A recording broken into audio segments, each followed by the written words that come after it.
Margaret Crane counted 40 families' rent into a black iron box on the coldest morning of the quarter.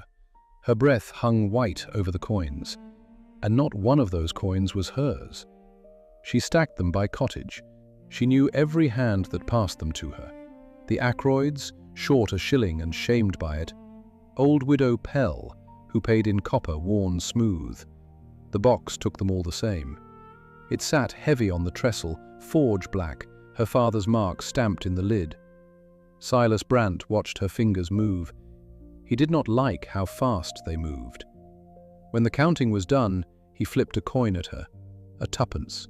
It struck the boards and rolled and settled by her boot. "For your trouble," he said, the way a man throws a scrap to a dog. Meg did not stoop for it. She kept her eyes on the box and her hands folded, and she let the coin lie there in the wet.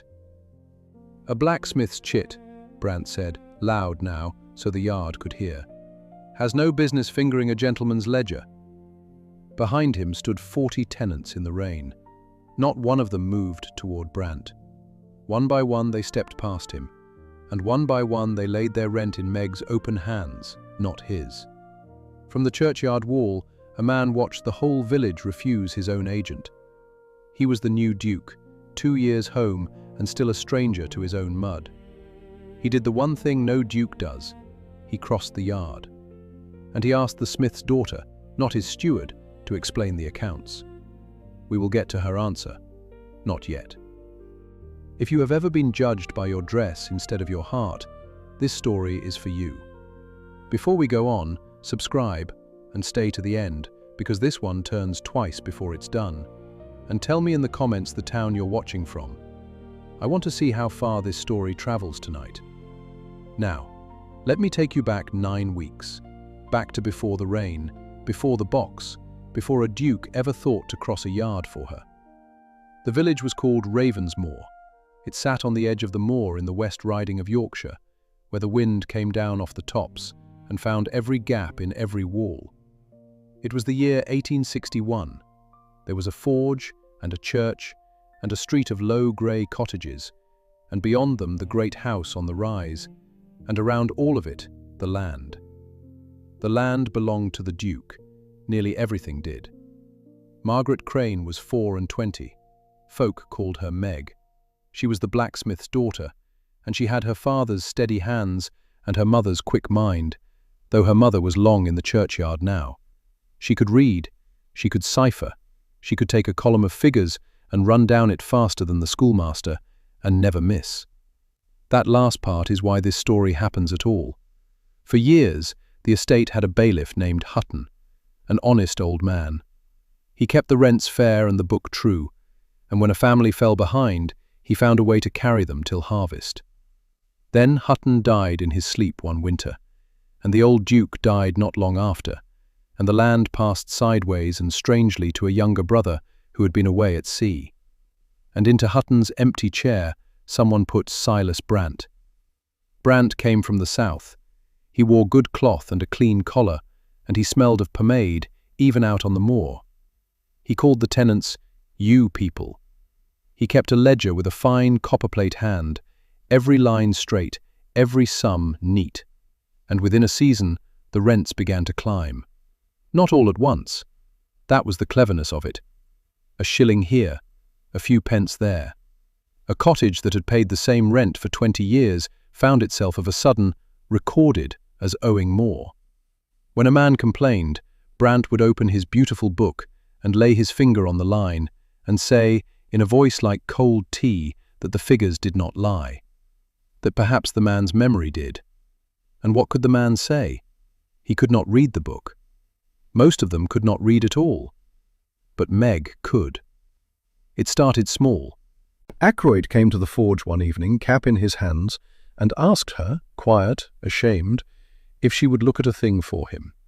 He'd paid his rent, same as always, and Brant said he was short, and he didn't understand it, and would she just look? So Meg looked, and she saw in a moment what had been done. The figure Brant wrote down was not the figure Ackroyd had paid. She could not accuse the steward. A blacksmith's daughter's word against a gentleman's book. She knew how that went. So she did the only thing she could. She began to keep count herself.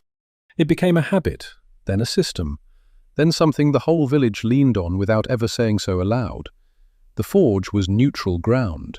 Everyone came to the forge for a horseshoe, a hinge, a mended pot, and while they waited they'd pass Meg what they owed, and she'd write down the true sum in her own small hand, in a tin box she kept under the bench, so that when rent day came there would be a record, her record, the true one. They trusted her with it, every family, 40 of them, and then 2 more. They would pass a coin through no hand in the village but hers. And here is the thing about that trust. It was total, and it was daily, and it was given without a thought. But it stopped at the edge of her worth as a keeper of money. No one thanked her for it, not really. No young man walked her home for it. No mother thought, there's the girl my son should marry. She was the backbone the whole village leaned on, and she was courted by none of them. Meg had made her peace with that, or told herself she had. She believed she might be trusted all her life and never once be loved above her station. So she did not let herself hope upward. It was safer not to. You cannot fall from a place you never climbed toward. That was where things stood when Edmund Hartley came home. He was the Duke of Ravensmore now, though he still turned his head when he heard the title, as if they meant his brother. He was 34. He'd spent his life at sea, a naval man, hard weather and hard decks, and he'd come back to England to find his brother in the ground, and an estate he barely knew laid in his lap like a foundling. And with the estate came a letter. Harrogate and Sons, bankers, of Leeds. His late brother had borrowed against the land, £520, and it was due at Lady Day, which was 9 weeks off. If the money did not come, the bank would take a piece of Ravensmore to cover it, perhaps more than a piece. Edmund did not know the land. He knew a quarterdeck. He knew wind and canvas and the temper of men under fire. He did not know rents or leases or which field flooded in a wet spring. So he did what a tired man does. He looked at his steward's book, and he saw those straight, neat lines, that faultless copperplate, every sum adding cleanly to the next, and he thought, well, at least this is in good order. At least here is one thing I need not worry over. He left the land to Brant. He trusted the polish for the honesty. He looked at the tidy ledger and mistook tidy for true. It is an easy mistake. It is the mistake this whole story is built on. Now, Brant at the forge.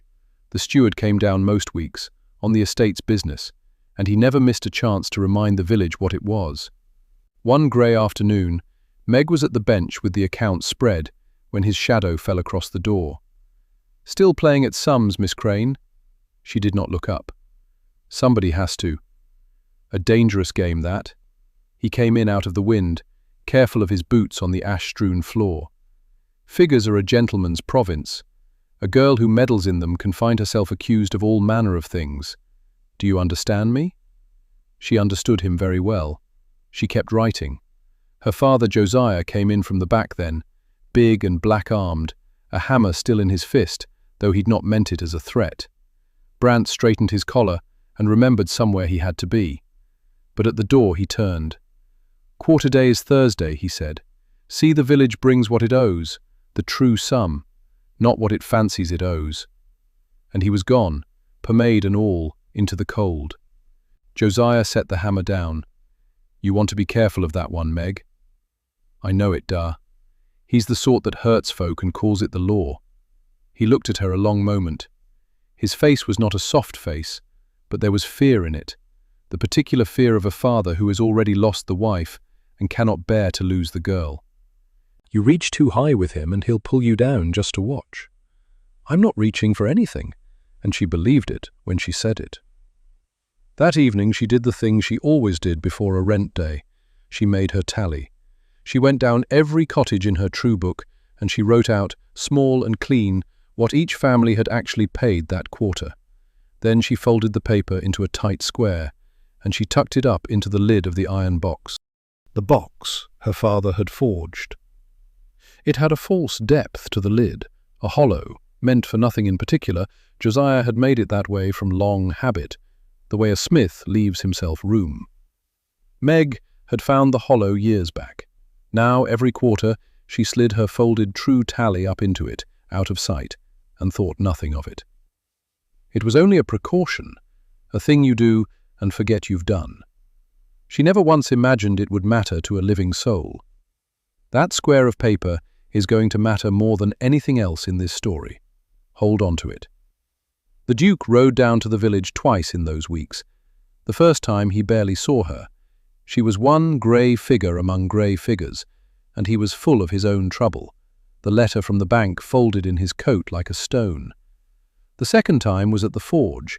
His horse had thrown a shoe, and he brought it to Josiah himself rather than send a man, because he was learning, slowly, that a lord who does his own errands hears more than a lord who sends.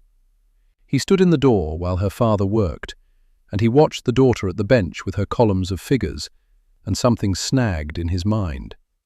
He'd been over Brant's ledger the night before, trying to make it teach him the estate, and there had been a thing he couldn't name, a smoothness that felt wrong, the way calm water over a rock feels wrong. Every quarter's rents came out to nearly the same clean total. Life was not clean. He'd commanded enough men to know life did not add up in straight lines, but he could not point to a single false figure. So he'd told himself he was tired and shut the book. Now, here was a girl doing sums by firelight for no wage he could see. "You keep accounts," he said. Meg stood because he was the Duke, and one stood. "I keep count, my lord, for the neighbours. It's no great matter." "Count of what?" She hesitated.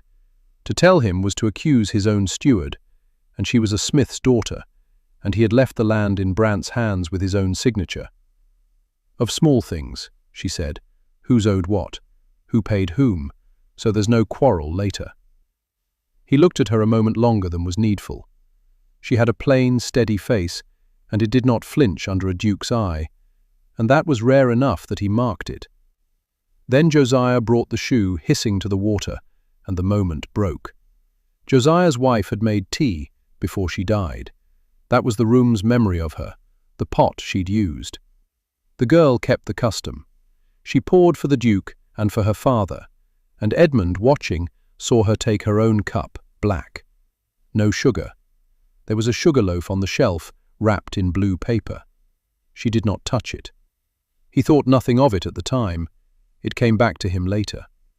Days later, when Ackroyd's smallest was ill, and Meg went up with a twist of something in her apron pocket, and he understood, all at once, where the sugar in that cottage went. Not into her own cup. Never into her own cup. It went to the tenants' children, a little at a time, so quietly that even the children didn't know to thank her. That was the first thing about Margaret Crane that Edmund Hartley could not put down. And then it was Thursday, rent day. It came in on a thin autumn drizzle that never quite became rain and never quite stopped. The whole village gathered in the yard behind the estate office, because that was the custom. The quarter's coin brought together so the steward could enter it in the book. The iron box sat on a trestle under the office eaves, out of the worst of the wet. Brant stood beside it, in a caped coat, dry, a little bored, a ledger open on a stand at his elbow. 40 families came. More. They came in their working clothes with the coin knotted in cloth, and they stood in the drizzle and waited their turn, and the water ran off the brims of the men's hats and off the shawls of the women, and nobody complained, because complaining was not what you did on rent day. Meg was there, of course. Not to pay, she and her father paid the forge's ground rent like anyone, but that was a small thing. She was there because the village had come to expect her there. She stood a little apart with her tin book, the true book, ready. Brant called the first name, "Ackroyd!" and Ackroyd came forward. But he did not put his coin in Brant's hand, though Brant's hand was out. He walked past the steward's open palm to the box, and he laid his rent in Meg's hands, so that she could count it and name the true sum aloud before it went in. A small thing. It should have been a small thing, but Brant's face went stiff. "The coin comes to me," he said. "It goes in the box," said Ackroyd, not unkindly. An old man stating a fact. "Meg counts it, always has." "Not always, not any longer." Brant's voice had risen. "I am the steward of this estate. The rent is paid to the steward, not to a—" He looked at Meg and let the pause do its work. "Not to a blacksmith's chit with a tin box and above herself." The yard went quiet. Even the drizzle seemed to hush. Meg felt the old heat climb her neck. She kept her chin level. She had learned long ago that the way you survive a man like Brant is to give him nothing to strike at. "Whatever the estate wishes," she said. "The coin is the same coin either way." But Ackroyd did not move his hand. And behind Ackroyd, the line did not move. 40 families stood in the drizzle and looked at the steward and looked at the girl and made, without a word between them, a decision. The next man stepped up. Ferris, young Tom Ferris, broad and quiet, a decent farmer who'd have walked Meg home gladly if she'd ever let him. He came past Brant as if the steward were a gatepost. He laid his rent in Meg's hands. "Tom Ferris," he said, for her tin book.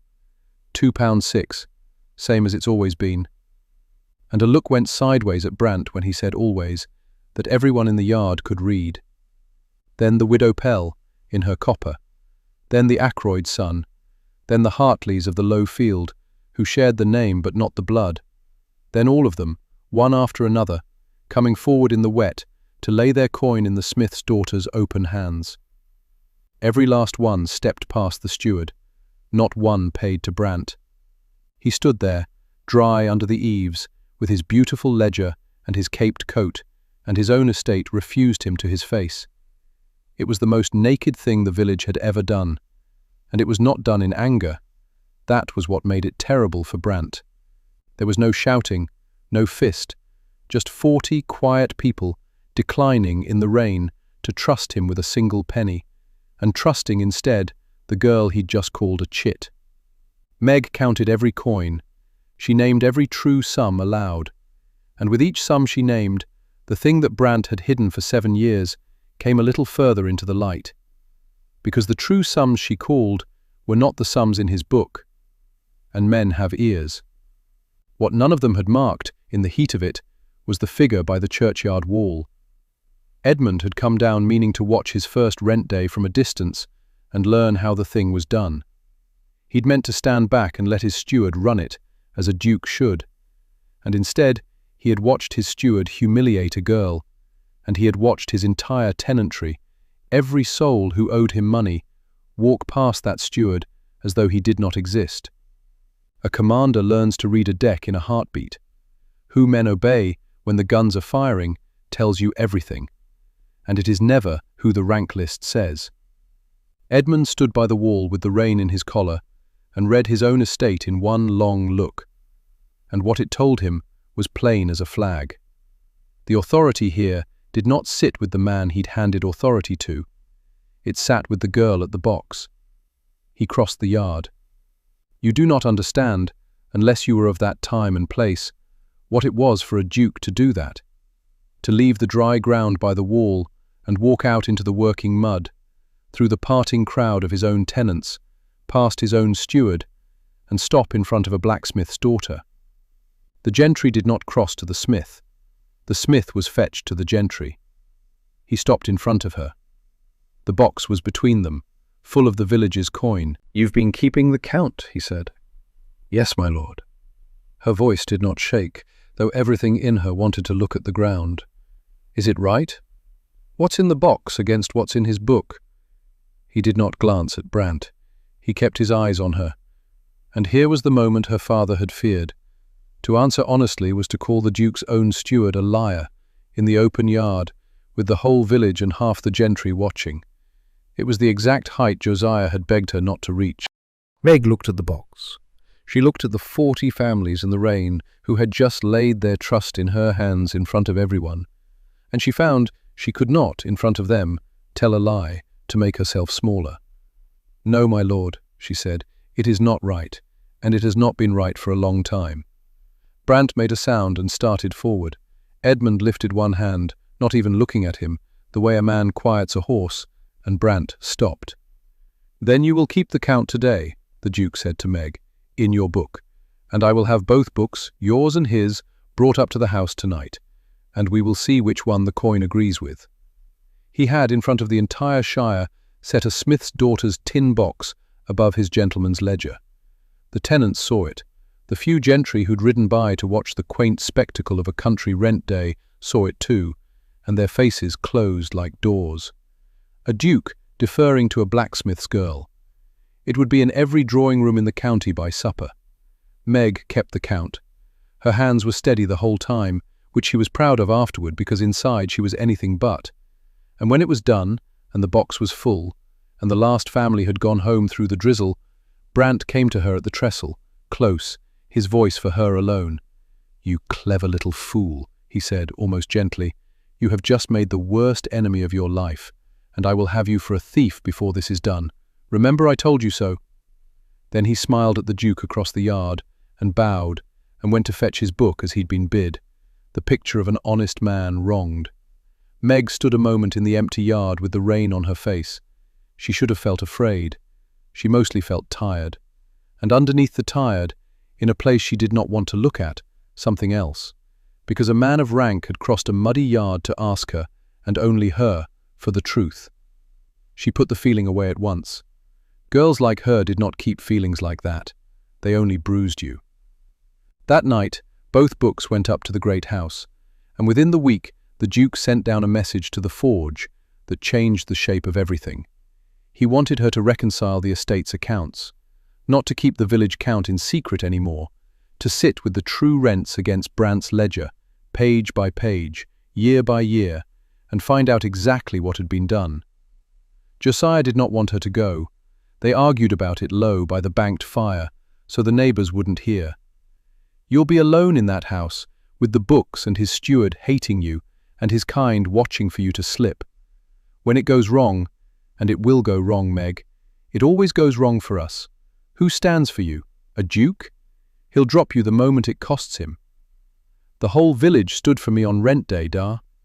The village can't save you from a magistrate." "Then I'll be careful." She took his big hand in her too. "But I can't unsee it now. 40 families have been robbed for 7 years. I'm the only one who can prove it. If I say no because I'm afraid, then I'm no use to anyone. And being useful is the one thing I've got. Let me have that." He looked at her for a long time. Then he nodded once, because he had never in her life been able to refuse her when she was right. "Take your true book," he said, "and write down everything, Meg, so it can't be twisted." So she went up to the great house of Ravensmoor, with her tin book under her arm, and she sat at a table in the estate office with Brant's beautiful ledger open before her, and she began to take the whole 7 years apart. It did not take long to find the shape of it. She'd half seen it for years. Now she saw it whole. 3 shillings. That was the trick. Near enough. On the cottages, most of them, Brant had added 3 shillings a quarter to the recorded rent. A small sum. Small enough that a family scraped and paid it and cursed the bad year, never dreaming the figure itself was a forgery. 3 shillings a quarter. 4 quarters a year. 42 cottages. 7 years since honest old Hutton went into the ground. She did the sum 3 times because she could not believe it the first 2. It came to near £180. £180, quietly lifted out of the poorest people in the parish, 3 shillings at a time, and set into the pocket of a man who smelled of pomade and called them "you people." It was there in the 2 books, plain as the moor, once you laid the true count beside the false one. Brant's copperplate said one thing, the coin in the box said another, and the coin does not lie. She laid the 2 books side by side on the table, so the Duke could see it with his own eyes. The neat book, the true book, the forgery and the fact touching at the spine. Edmund stood over them a long while and did not speak. She watched his jaw. She was learning his face by then, without meaning to. When he was angry, it did not flush. It went still, the way the yard had gone still on rent day. £180, he said at last. "Near enough, my lord. It may be more. I've only gone back to Hutton. If Brant did it before, in another place, he did it here. That's enough. He put one finger on Brant's ledger, on the beautiful straight lines. I looked at this book by the hour. I thought, at least this is sound. At least here is a thing I can trust. A short, hard breath through the nose. I trusted the handwriting. Most would, my lord. That's what it's for. He looked up at her. You didn't. I can't afford to trust handwriting, said Meg. I have to trust the coin. It's all the poor have got. The coin's the same in any hand. She heard herself and thought she'd said too much, been too near a lesson. But he did not take it as impertinence. He took it, she saw, as the truest thing anyone had said to him since he came home. They were not the only two who marked the change in the wind. Word had gone up and out, the way word does. And within the fortnight a carriage came down the Leeds road that did not belong on the Leeds road. A fine town carriage, all polish and matched greys. And out of it, at the great house, stepped Lady Cordelia Fenn. She was 27, a baron's daughter, and she was, by every rule the county lived by, the obvious next Duchess of Ravensmore. Everyone had always known it. The land wanted money, and the Fenns had it. The blood wanted matching, and the Fenns matched. She was handsome in the cool, arranged way of a woman who has never once had to hurry. She was not cruel exactly. She was the rules, wearing a face. And the rules had no place in them for a smith's daughter at the estate table with the master's books. She came down to the village once, that first week, to see the thing for herself. Curiosity, or strategy. With Cordelia they were the same. She stopped her carriage at the forge, where Meg happened to be, and she looked at Meg the way you look at a chair set in the wrong room. You are the girl, she said. Not a question. I'm Margaret Crane, my lady. The one who counts. A small smile that used none of the rest of the face. How useful you must be. The Duke does love a useful thing. He was 2 years in the Navy, learning to squeeze work from rough hands. She drew her glove smooth. Do you know, I think it charming. A gentleman likes to play at levelling now and then. It reminds him how far above he stands. She let her eyes go once slowly, over Meg's plain dress, her ash-marked apron, her father's forge behind her. It never lasts, of course, the play. He'll marry his own kind in the end, as men do. But do enjoy the sums while they want you for them. And she got back into her carriage and was gone, having said nothing you could take to a magistrate, and everything a girl carries home in her chest for a week. Meg went in and told her father none of it. She wrote in her true book instead. It was where she put things she couldn't put elsewhere. The trouble was, Lady Cordelia had said the one thing Meg most feared and most believed, that she was a useful thing, that the wanting would not last. She'll be trusted and never loved above her station. Meg had told herself that so long it had grown into her like ivy into a wall. Now here was a baron's daughter saying it out loud, in a soft voice, as a settled fact. And a part of Meg, the tired part, the safe part, thought, yes, of course, don't forget it again. She did not let herself think of the Duke crossing the yard. She would not let that thought grow. You do not water what you cannot keep. Then the bank's letter came, and it came at night. Meg had stayed late over the books, later than was proper, though her father walked up to fetch her at 9 each evening, so no tongue could wag too freely. This night she was still at the table when the rider came in off the Leeds road, mud to the knee, and the letter went into the Duke at his solitary supper. She was not meant to see. But the estate office gave on to the passage, and the dining-room door stood ajar, and she saw him read it. Harrogate and Sons. She knew the seal by then. She watched the Duke of Ravensmore read that no extension would be granted, that the £520 must be in the bank's hands at Lady Day entire, or the bank would take the North Fields and the mill both, and she watched him set the letter down beside a plate he had not touched, and put his hand over his eyes. One moment, when he thought no one living could see him. He did not know she saw. That was the point of it. Every soul in the parish saw the Duke upright, the Duke certain, the Duke who had crossed a yard without a tremor. Meg was the only one who saw the man sit alone at a cold supper, with his hand over his eyes, carrying a thing too heavy to set down in front of anyone. She went back to the books very quietly, and she understood then that the forgery she'd found was not only a wrong to right, it was money. £180 stolen was £180 that recovered was a third of the way to Lady Day. The village's stolen coin and the Duke's drowning estate were the same coin. She had thought she was saving the tenants. She saw now she might be saving him too, and she did not know what to do with how that made her feel, so she did what she always did. She wrote down the true figures and she made them ready, and she was useful. That was where the two of them stood on the night everything turned. He, upstairs, with 9 weeks and no money and a book he could no longer trust. She, below, with the proof in 2 hands and a heart she had ordered, very firmly, not to hope. He came down to the office near midnight. He had the bank's letter still in his fist. He'd not meant to show it to her, to anyone, but she was there, and she had already seen more of his truth than his own steward had. And a man who is drowning stops at some hour of the night pretending he can swim. He put the letter on the table, beside her tin book and Brandt's ledger. 3 papers, the debt, the fact, and the forgery. "You know what this is?" he said. "I know the seal, my lord. £520 at Lady Day, or they take the mill and the North Fields, which is half the living of half the village." He said it flat, the way you report a wound to a surgeon. "I have not the money. My brother spent it before me, and I have spent 2 years learning. I do not know how to farm my way out of it." He looked at the 2 account books. "But you have just found me £180 that a thief has been lifting out of my land for 7 years. And I begin to think, Miss Crane, that you may be the only person in this shire who can save it."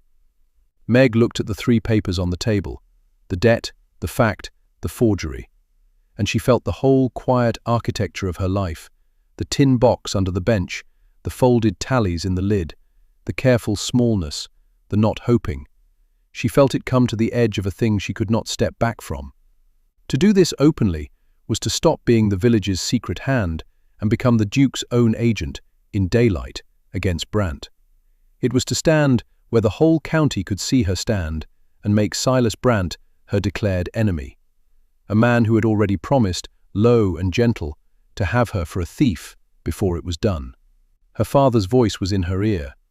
"When it goes wrong, and it will go wrong, Meg, it always goes wrong for us." But the letter was on the table, and the man across from her had let her see his hand over his eyes. "I'll want everything," she said, and her voice was low and even. "Every rent book back to Hutton, leave to speak to any tenant, and your word, my lord, that when Brandt calls me a liar, and he will, you'll ask to see the coin before you believe the handwriting." Something moved in Edmund's face. He reached across the table past the letter, and he took the estate ledger, Brandt's own book, the gentleman's ledger, the very book his steward had said a blacksmith's chit had no business fingering, and he turned it round, and he set it in her hands. "You'll have all of it," he said. "The books are yours, Margaret. Keep the true count, and be my hand in this, in the open, and let the county say what it likes." It was the first time he had said her Christian name, Margaret. Not Miss Crane, not the girl who counts. Margaret. The way you say a name you mean to keep saying. She took the book. She felt the weight of it come off his hands and onto hers, and she knew exactly what she was picking up. The ledger, the enemy, the county's eyes, and something else besides, something she still would not name. The village had refused their steward and trusted the smith's girl on rent day, in the rain, with every coin they owned. And now, at midnight, over a banker's letter and a forger's book, the Duke of Ravensmore did too. Outside, the first hard wind of the turning season came down off the moor and found every gap in the old house's walls. Somewhere below, in the dark, Silas Brandt was already awake and already thinking, and already reaching for the one weapon that could turn a girl's honesty into her ruin, the very iron box she'd filled with the truth. They worked by candlelight after that, the two of them, in the estate office with the door open. That was her rule. The door stayed open. She would not give the county a shut door to talk about. Edmund learned the columns slower than she did. He was a naval man. He knew latitude, and he knew a ship's stores, but a rent book fought him. She sat at one side of the long table with Brandt's copperplate ledger, and she set her own true book beside it, the tin box carried up from under the forge bench, and she went line by line. "Ackroyd," she said, "look here. Brandt has him down at 24 shillings the quarter. Ackroyd paid 1.20, every quarter, 7 years. 3 shillings, Edmund said. 3 shillings, on every cottage, 42 cottages. She did not raise her voice. She never did. Near £180, my lord, gone out of 40 families, and never once into your account. He kept the neat book. I kept the true one. Edmund put his finger on the copperplate. It was beautiful writing. That was the cruelty of it. A man could steal for 7 years and make it look like a psalm. "How did you know," he said, "to keep it at all?" She thought about that. The candle guttered and steadied. When Hutton died, the honest one, we all felt it go wrong. Old folk can't cipher. Widow Pell pays in worn copper and takes a man's word for the sum. So they came to the forge, one and then another, and asked me to keep the count of what they'd truly paid. Neutral ground, the forge. And I cipher, truer than any of them. She turned a page. I never thought it would matter. I thought I was only being careful. You were being careful for 40 families that no one else would count. Someone had to. He watched her a moment longer than he needed to, and she felt it, and she kept her eyes on the ledger and did not look up. That was the danger, not the county, the wanting to look up. The frost had not come yet, but it was coming. You could smell it on the moor wind at dawn. One of those dawns, she came up early to the estate and found him at the forge instead.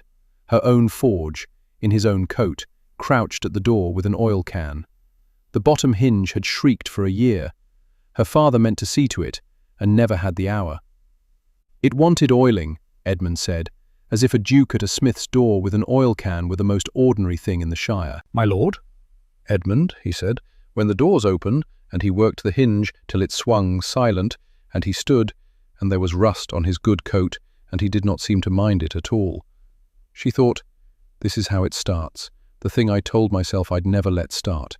A man does a small kindness with his own hands, and you begin to hope. She did not let herself hope. She took her tea black, as she always did, because the sugar loaf in its blue paper on the kitchen shelf went in small twists to the Ackroyd children and the Pell grandchildren, and had done for years. A woman who gives her own sugar away is not a woman who lets herself keep things. She knew that about herself. She meant to go on knowing it. Lady Cordelia Fenn came to the forge that week. She came in a carriage that could not properly turn in the lane, and she did not get down. She spoke to Meg through the window, over the mud, the way you speak to a servant you are being kind to. "You're the girl doing the sums," Cordelia said. "How quaint! His Grace has such a tender heart for the deserving poor."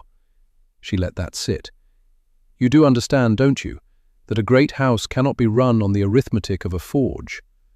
There are ways things are done. There are people things are done by. A clever girl knows her use and knows when her use is finished." "Yes, my lady," Meg said, because there was no profit in saying anything else. "I know my use." "Good," Cordelia's glove tapped the sill. "Then we understand each other."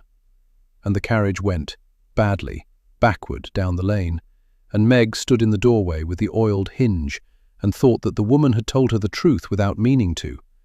There were people things were done by, and Meg was not one of them. She had best remember it. The bank's letter had already come by night. She was the only one who saw what it cost him. She had carried up a candle and seen him at his supper untouched, the letter from Harrogate and Sons open by his plate, his hand over his eyes. £520, due at Lady Day. 9 weeks, then 8, then 7, and if he could not pay it, he lost the North Fields and the mill, and the 40 families lost the roofs over them, because a bank does not care whose cottage sits on the land it takes. So the true accounts were not only Brandt's ruin, they were Edmund's rescue. If she could reconcile 7 years and show the money that should have been there, the near £180, and the honest rents beside it, then Harrogate and Sons could be shown a solvent estate and not a robbed one. The numbers had to be perfect. A banker forgives nothing. They took the reconstruction to the county assembly, because that was where the men who spoke for the bank would be. She had never been in such a room. Candles enough to light a church. Silk that cost a cottage. She wore her good dark dress, and she felt every eye price it as she came in. And she lifted her chin and did not stoop, the way she had not stooped for the tuppence Brant once flipped her on rent day, like a scrap to a dog. Edmund crossed the room to her, in front of all of them. That was the scandal. Not that a Smith's daughter was there, but that the Duke of Ravensmore walked past 3 lords' daughters to bring her a glass of ratafia she did not drink. "They're saying things," she told him low.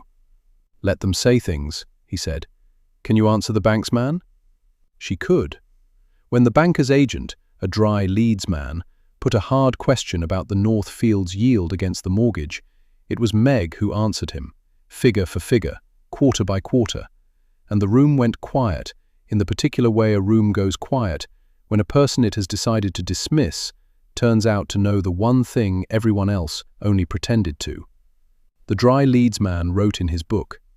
He looked at her over his spectacles. "His Grace is fortunate in his agent," he said.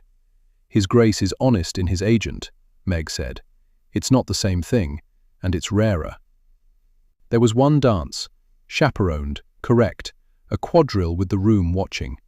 His hand and hers, gloved, meeting and parting to the figure of the dance.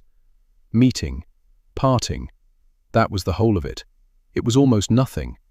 It was the loudest almost nothing of her life, and she felt Lady Cordelia watching from the wall like the first frost watching a late rose. Cordelia went to Brant after that. Meg did not see it, but she knew it the way you know weather. The two of them had one thing between them now, which was that they both wanted her gone, and people who want the same thing find each other. The frost came the night before the magistrate. Brant struck first, and he struck cleverly, and he turned her own honest box into the knife. He laid a charge before the magistrate.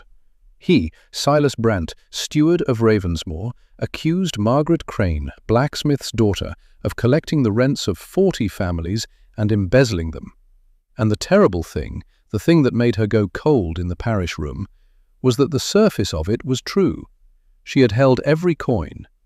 On rent day, in the drizzle, 40 families had laid their money in her open hands, and not in his. The whole village had seen it. The Duke had seen it.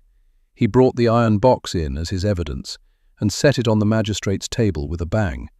"There it is," Brant said. "The blacksmith's box, the blacksmith's girl. Ask yourselves, gentlemen, who held the money? Not I, her. Ask yourselves why a clever girl wanted every shilling to pass through her hands and no other. I'll tell you why.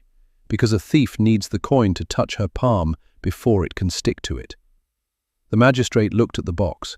He looked at Meg, and she saw the case turn its face toward her, and she saw how well it was made. Lady Cordelia was in the room. She had come to watch.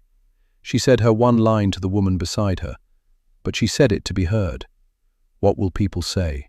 Cordelia murmured. "Of a house that let a forge girl hold its purse? Really? What did anyone think would come of it?" And then Brant reached for the last stone, and he threw it. "And if you want to know where the reaching comes from," he said, "ask about her mother. Her mother was gentry, disowned, turned out of a good family for marrying the blacksmith. She always reached above her station, that one. It's in the blood. The daughters only finished what the mother started, a grasp at what isn't hers. That was meant to break her, and it did not break her. But it did something worse. It made the room believe him, because it fit.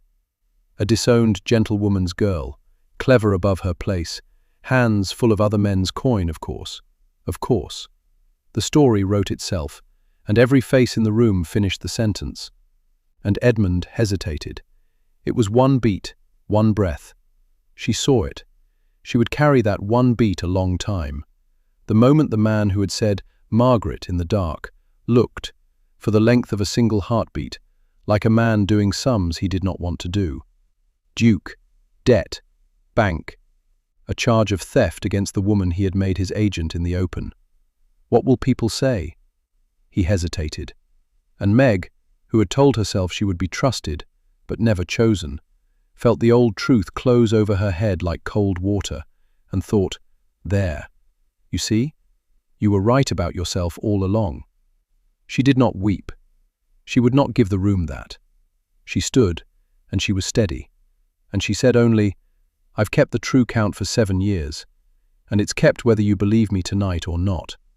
And she asked the magistrate's leave, and she walked out with her back straight, past Brant, past Cordelia, past the one beat of Edmund's silence, and she went home to the forge. Tom Ferris was there, broad, quiet, decent Tom, who had refused Brant on rent day, second after Ackroyd. He had his cap in his hands. "Meg," he said, "I'll not make a speech, you know me. A man farms, a woman keeps his house, and no magistrate and no lord comes near either of them. You'd be safe. You'd never have to stand in a room like that again in your life." It was a good offer. It was the safe life laid on the table, warm and real, the life she ought to want. Her father, at the forge fire, did not look up, but she felt him wanting her to take it. Josiah Crane had feared for her since the day she first opened Brant's book. He wanted his girl unhurt more than he wanted anything on the earth. "Let me think, Tom," she said gently. "You're a good man, let me think." And she sat by the fire with the safe life on the table, and she let hope go. The other hope, the upward one she'd sworn never to keep. She folded it up small, the way she folded the true tallies into the lid of the box, and she put it somewhere she would not have to look at it. But Edmund had not gone to bed. Edmund had gone back to the parish room after they cleared it, alone, with a candle, and he had stood over the iron box her father had forged with his own mark on the lid. He was thinking about the one beat. He knew he'd hesitated. He hated himself for it more than the county could ever hate her. He picked the box up. He turned it in his hands the way a naval man turns a thing to know it, and his thumb found the seam in the lid. Her father's forge habit, a false depth. Josiah Crane never made a box without a hollow in the lid, because his own father had done it, because a smith likes a secret in his iron. Edmund pressed, and the thin plate gave, and the hollow opened. Folded paper. Quarter after quarter, year after year. 7 years of small folded tallies in a careful hand, every cottage, every true rent, every real coin laid against Brant's false sum. She had put them there on rent day the way she always did, and never thought would matter. A true account, hidden in the very box Brant had carried in to hang her. Edmund sat down on the parish bench and read them by the one candle. And somewhere in the 3rd year his eyes stung, and he was glad no one was there to see a duke cry over a blacksmith's arithmetic. Then he went and knocked up the tenants. The hearing was the next morning, and the parish room was full. The magistrate at the table, all 40 tenant families along the walls, Ackroyd, Widow Pell with her worn copper hands folded, Tom Ferris broad and quiet by the door, Lady Cordelia in the good chair, certain of the ending, and Silas Brant at the front, smug, the iron box beside him, his copper-plate ledger under his arm, ready to finish it. Meg came because she was summoned. She stood where the accused stands. She had decided in the night that she would take Tom's offer when this was over, and be safe, and never stand in such a room again. And she had come only to hear the verdict on her. Brant spoke first and spoke long. The box, the coin, the clever girl, the disowned mother in the blood. He made the neat book the hero of it. "Here, gentlemen, here is order, here is a gentleman's ledger, kept in a gentleman's hand, and there is the forge and the chaos and the missing money." He set his copper-plate ledger open on the table like a Bible. "That is the account of this estate," Brant said. "Kept true for 7 years. I'll stake my name on every figure in it." "Will you?" said Edmund. He had come in quiet, and no one had marked him. He came forward now with the iron box in his 2 hands, and he set it on the magistrate's table beside Brant's open ledger. And he opened the lid, and he pressed the seam, and the false depth gave. He drew them out one by one, the folded tallies, 7 years of them. He laid them along the table in a row, quarter by quarter, and the paper whispered as it opened, and the room leaned in. "This box," Edmund said, "was forged by Josiah Crane, whose mark is on the lid. He makes no box without a hollow in it. His daughter knew it, because she is his daughter. And every rent day for 7 years, she folded the true count of every cottage into that hollow, and told no one, and asked no thanks, and got none." He set the last one down. Mr. Brandt carried her true accounts into this room as his evidence against her. He did not know they were inside the very lid he was banging on the table. Brandt's face began to change. It went from white at the edges to a bad, mottled red. "Read one, my lord," Meg said. She had not meant to speak. It came out of her steady and low. "Read Ackroyd, Michaelmas last." Edmund read it. "Ackroyd, Michaelmas, 1 shillings paid." He turned Brandt's beautiful ledger with one finger. "Recorded here by Mr. Brandt at 4 3 shillings. There it is. Now, Widow Pell." He read her, 3 shillings. "Now Ferris, 3 shillings. Cottage after cottage, and each time the true tally in Meg's hand against the false sum in the copperplate, and the room's quiet turned into something with weight in it. "You kept the neat book," Meg said to Brandt, and she looked at him without heat, which was worse than heat. "I kept the true one." "Forgeries," Brandt got out. "She wrote those last night, anyone could." "Ackroyd," Edmund said, "stand up." "Were you charged 4 shillings, or 1 Old Ackroyd stood off the wall, turning his hat. 1 my lord, always. And it went down as more. We knew. We'd no way to prove it but Meg's book." "Sit down, Ackroyd, Widow Pell." She stood, small and straight. 3 shillings over, my lord, every quarter, these 7 years. And me paying in copper I counted twice for fear for it. She counted it truer than I could. She never took a farthing. She gave my grandchildren sugar out of her own cupboard." "Ferris." Tom stood. He looked at Meg once, and then at the magistrate. "Same, sir, 3 shillings. And I'll say this, that box in front of you, every man in this room laid his rent in her hands on rent day, because not one of us would put it in his again. That's not a thief the money ran to. That's the only honest hand in the parish." One after another, they stood off the wall. 40 families. 3 shillings, 3 shillings, 7 years, 3 shillings. Near £180 spoke itself into the room in one worn voice after another, and the magistrate stopped writing because he did not need to write it. And Silas Brandt stood in the middle of it, going redder and smaller, a man drowning in the true count of his own theft. 42 cottages, Meg said quietly, into the silence.